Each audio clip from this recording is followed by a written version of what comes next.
PTI foreign funding फैसले से पहले तहलका खेज रिपोर्ट सामने आ गई। मुत्तहिदा अरब अमारात के हुक्मरानों ने भारी रकम पीटीआई को भिजवाई।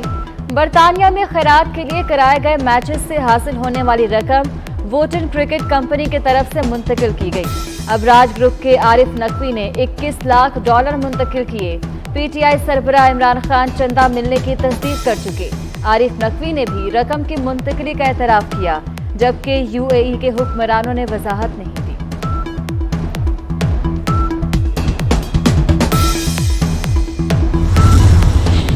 पीटीआई फॉरेन फंडिंग केस का अफसोसनाक पहलू।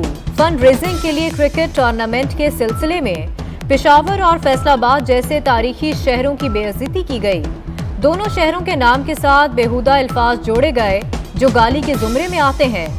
फाइनेंशियल टाइम्स की खबर में संगीन इंकशाफ के बाद सोशल मीडिया सार्फिन और दोनों शहरों के बासियों का पारा हाई।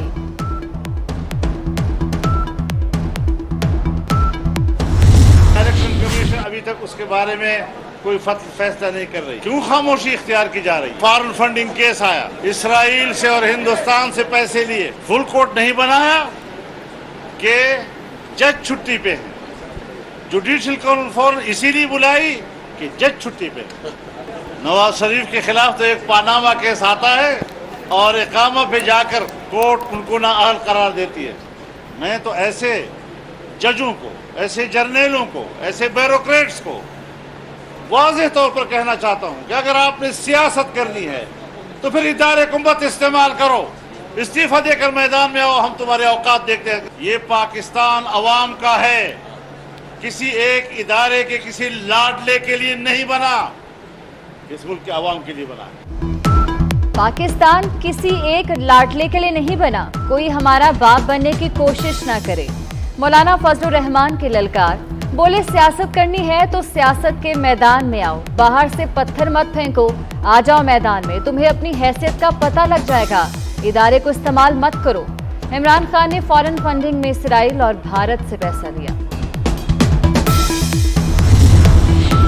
वज़ीर आज़म ने फाइनेंशियल टाइम्स की रिपोर्ट इमरान खान के खिलाफ संगीन फर्द जुर्म करार दे दी। कहते हैं बरतानवी अखबार ने पीटीआई की फॉरेन फंडिंग और गैर कानूनी भारी रकूम की तरसील के हकाइक बेनकाब कर दिए। ठोस हकाइक चीख चीख कर बता रहे हैं इमरान नियाजी झूठ, तजादात और मुनाफिकत का पैकर है।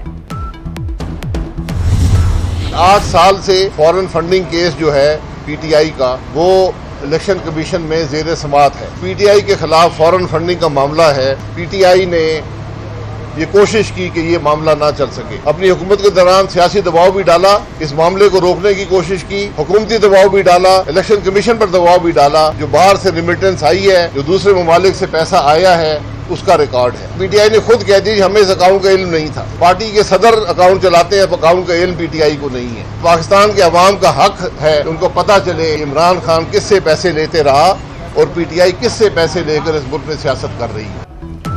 वोटन क्रिकेट कंपनी से पीटीआई को $22 लाख मिले। ये स्टेट बैंक का रिकॉर्ड है, कोई नफी नहीं कर सकता। अवाम को पता चलना चाहिए इमरान खान किससे पैसे लेता रहा है। शाहिद खाकान अब्बासी ने पीटीआई ममनुआ फंडिंग का फैसला सुनाने का मुतालबा कर दिया। मुसद्दिक मलिक ने इमरान खान को चोर करार दे दिया। बोले काले धन की सजा में पार्टी खत्म हो सकती है।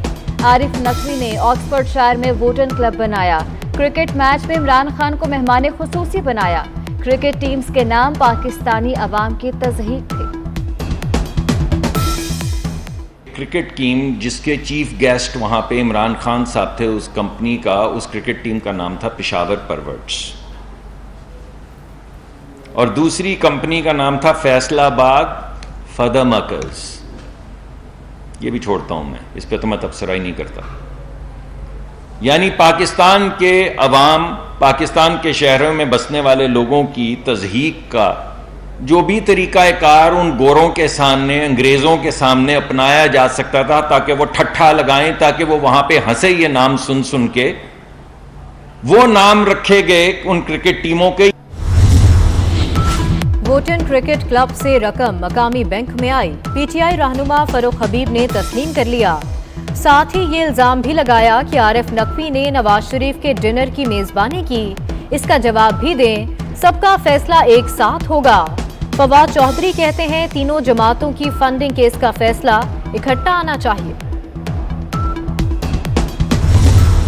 JITयां जिस तरह माजी में बनती गई हैं उस तरह की एक JIT बनाई जाए जो कि इमरान खान के इस तमाम 2 नंबरियों की, इन फॉरेन फंडिंग की, मनी लॉन्ड्रिंग की, इन क्रिमिनल ऑफेंसेस की JIT इंक्वायरी करे और जल्द अज जल्द उसको टाइम फ्रेम दिया जाए कि वो JIT फौरी तौर पर अपनी रिपोर्ट पेश करे।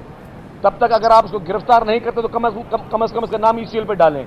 पुरजोर अल्फाज में हम अपील करते हैं इलेक्शन कमीशन ऑफ पाकिस्तान से कि बगैर किसी खौफ के, बगैर किसी डर से, बगैर किसी दबाव के फौरी तौर पर फॉरेन फंडिंग केस का फैसला सुनाया जाए ताकि जो बहरूपियों के मुंह पे नकाब हैं वो उतरें। क्या हमारे मुल्क में इसराइल और भारत के पैसे से अब सियासत होगी?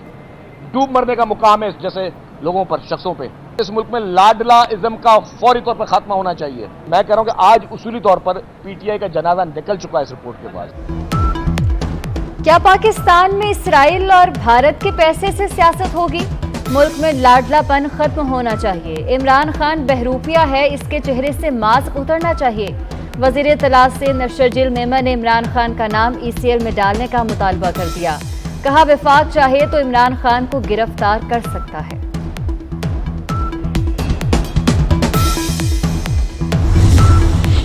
मुल्क भर में मुहर्रमुल हराम का चांद नजर नहीं आया। यकुम मुहर्रम इतवार 31 जुलाई को होगा।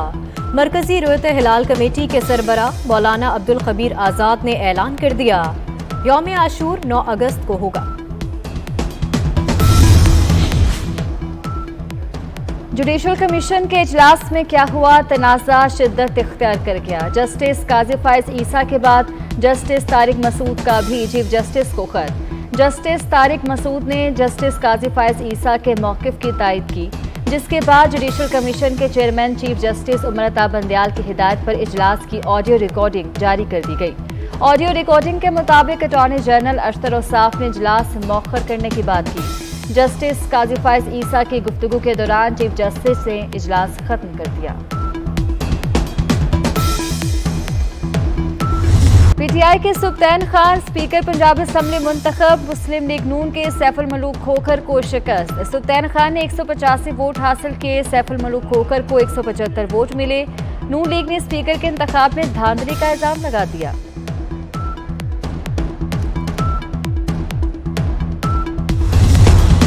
PDM का दबाव काम कर गया। इलेक्शन कमीशन की ममनुआ फंडिंग केस का महफूज फैसला सुनाने की तैयारी। केस से मुतालिक मुशावरत शुरू कर दी। चीफ इलेक्शन कमिश्नर की आला हुकाम को रोजाना ऑफिस आने की हिदायत। कानूनी टीम भी मुआवनत करेगी।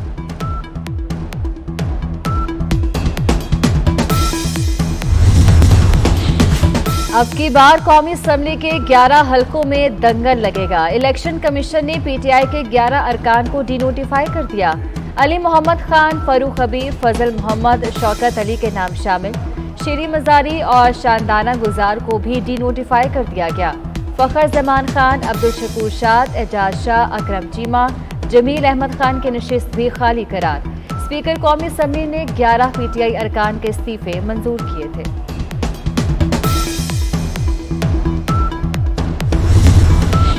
DG खान रीजन में साबिक वजीर आला उस्मान बुज़दार के खिलाफ दर्ज मुकदमात में रिलीफ की तैयारियां। डायरेक्टर एंटी करप्शन की ग्रेड 19 की आसामी पर ग्रेड 17 के कॉन्ट्रैक्ट अफसर काशिफ रफीक को तैनात कर दिया गया।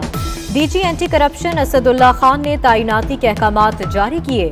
उस्मान बुज़दार को रिलीफ देने के लिए अहम शख्सियत की सिफारिश पर खिलाफे मेरिट तैनाती की गई। माफिया बेलगाम फिर बढ़ा दिए LPG के दाम। 48 घंटों के दौरान कीमत में तीसरी बार इजाफा। LPG मजीद 10 रुपये इजाफे के बाद 250 रुपये किलो हो गई। घरेलू सिलेंडर 120, कमर्शियल सिलेंडर 455 रुपये महंगा हुआ। सिर्फ 3 रोज में LPG 30 रुपये महंगी हो चुकी। रेगुलेटरी इदारा ओगरा कब आंखें खोलेगा? महंगाई का एक और झटका लगने को तैयार। 1 अगस्त से पेट्रोलियम मसनूआत की कीमतें बढ़ने का इम्कान। पेट्रोल 15 रुपये और डीजल की कीमत 18 रुपये इजाफे की समरी तैयार। ओगरा समरी कल वजारत खजाना को भिजवाएगा। हतमी मंजूरी वजीर आजम शहबाज शरीफ देंगे। बिजली की कीमत में मुसलसल इजाफा, फ्यूल एडजस्टमेंट के बाद घरेलू यूनिट 41 रुपए का हो गया। 300 यूनिट तक बिजली का यूनिट 27 रुपए का मिलेगा। 300 से 700 यूनिट तक का बिल 34 के हिसाब से चार्ज किया जाएगा। बिल्स पर 17% जीएसटी समेत दीगर टैक्स अलग है। डॉलर बेकाबू, टोयोटा कंपनी ने गाड़ियां मजीद महंगी कर दी। कीमतों में 7,60,000 से 31,60,000 रुपए तक का बड़ा इजाफा। 1300 और 1500 सीसी गाड़ियां आम आदमी की पहुंच से बाहर। गाड़ियों के पार्ट्स की कीमत में भी होशरुबा इजाफा कर दिया गया। पाकपतन में अजीम सूफी बुजुर्ग हजरत बाबा फरीदुद्दीन मसूद गंजशकर का 780वां उर्स, चौथे रोज की तकरीबात जारी, ज़ायरीन की आमद भी जारी।